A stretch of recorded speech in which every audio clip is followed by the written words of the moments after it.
Hello everyone, this is Shri and welcome back to my channel. In this video, I'm going to tell you the roadmap to clear your fundamental for chemistry.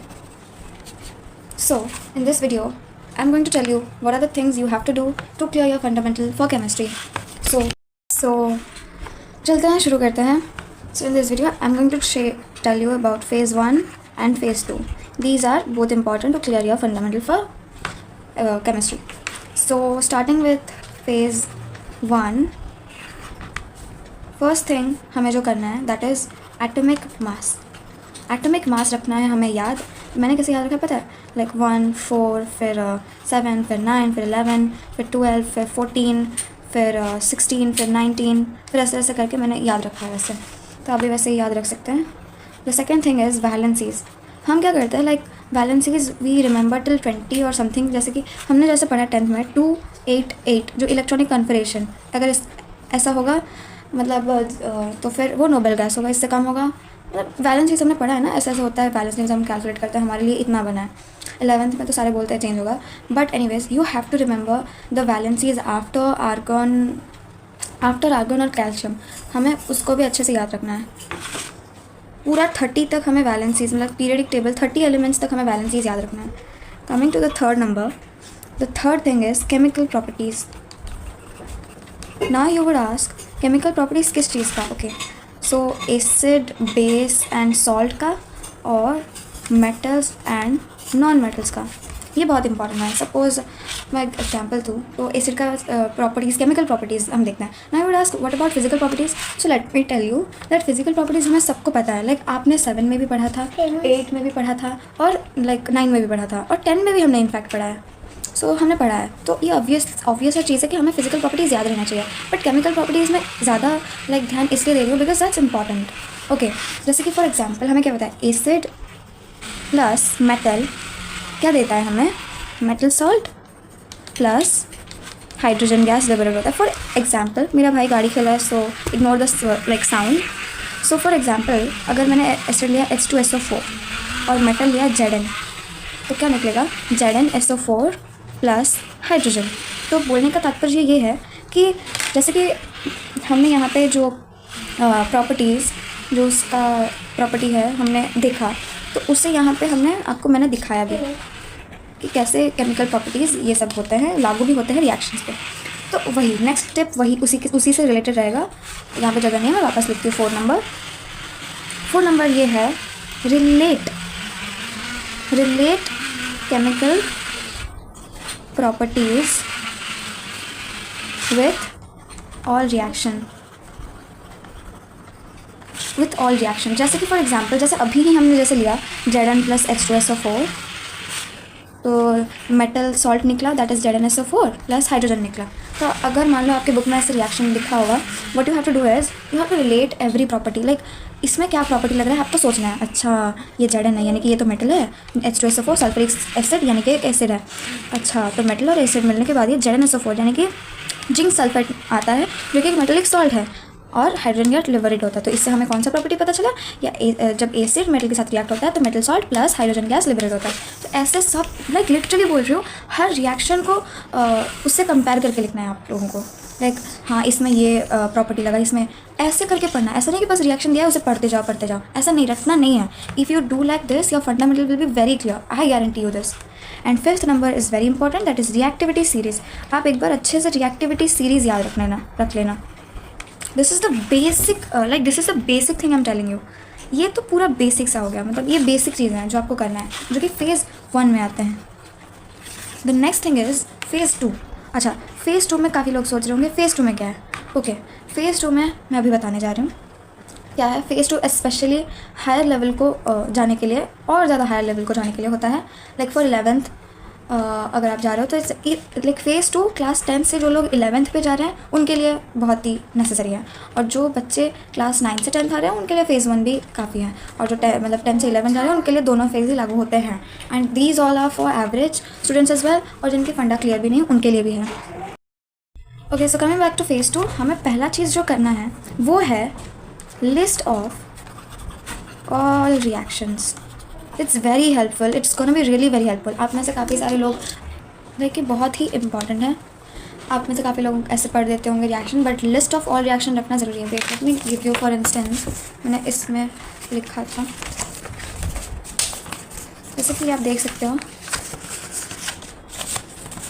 I have written all the reaction. Okay, आपको अच्छे से दिख नहीं रहा होगा। Okay, ऐसे कर दूँ।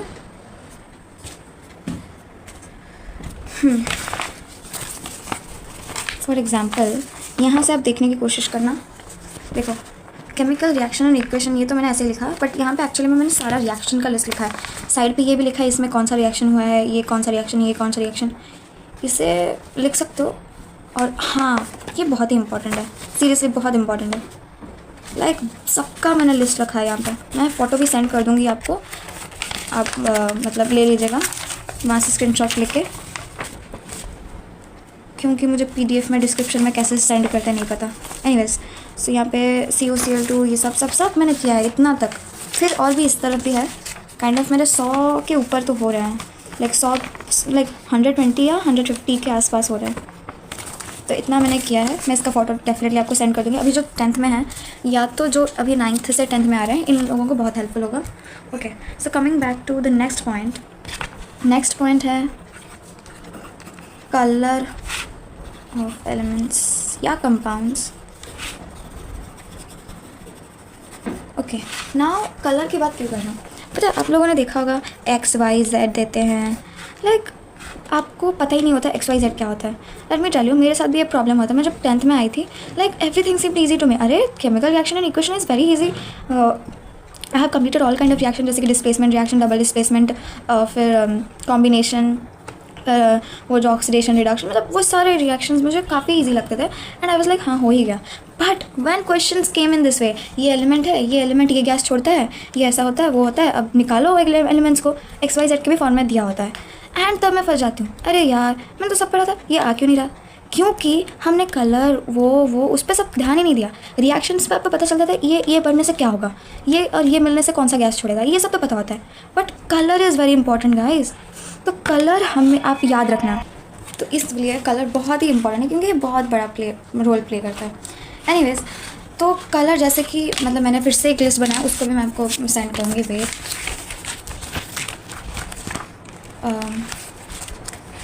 क्या क्या निकल रहा है,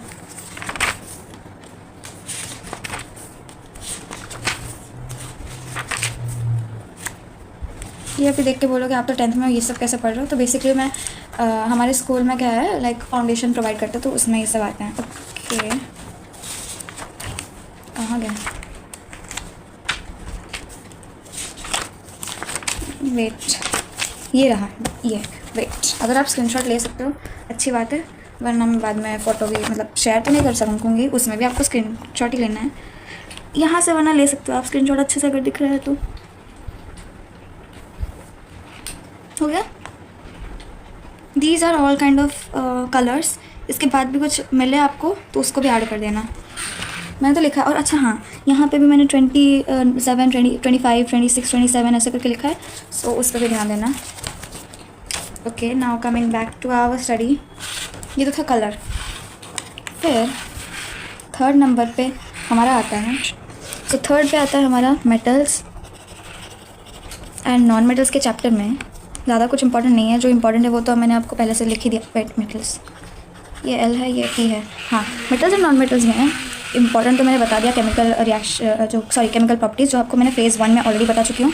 बट फेज़ 2 में आपको एक्सट्रैक्शन वाला पार्ट अच्छे से भी ध्यान रखना है, एक्सट्रैक्शंस ऑफ मेटल्स वाला पार्ट। ओके, सो आपको पानी कर देना है, जैसे कि कैल्शिनेशन, मतलब जैसे कि कैल्शिनेशन किस कंडीशन में होता है, रोस्टिंग किस कंडीशन में होता है, स्मेल्टिंग किस कंडीशन में होता है, तो वो सब आपको अच्छे से याद रखना है, इम्पॉर्टेंट है। Okay, and finally the 4th thing is chapter 4 जो कि कार्बोनेटस कंपाउंड है, उसमें आपको ये चीज़ें अच्छे से ध्यान रखना है। पहला चीज़ ये है, जैसे कि फंक्शनल ग्रुप्स हो गए, वो तो डेफिनेटली आपको याद रखना ही रखना है, वो तो लाइक प्राइमरी है।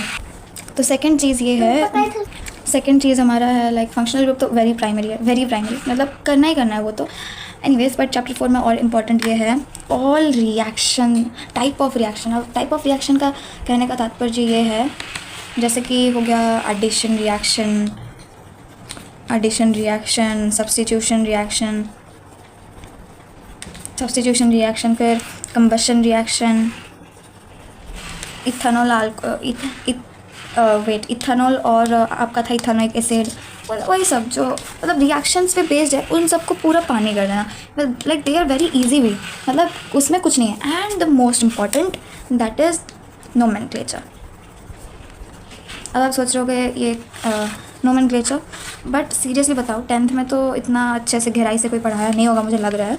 But if you seriously want to like finish nomenclature fundamentally with very precision, then you can comment me nomenclature. I will provide a very detailed video about it. मेरे एक भैया थे जिन्होंने इतना अच्छे से मुझे nomenclature समझाया है। लाइक हाँ, मुझे कुछ भी दे दो, 11th का तो पता नहीं, बट 10th में भी कुछ भी दे दो मुझे आएगा। लाइक इथेनॉइक एसिड का वो जो स्ट्रक्चर वक्चर उसको दे दो, मैं उसको नेम कर दूँगी। Like very easy it is.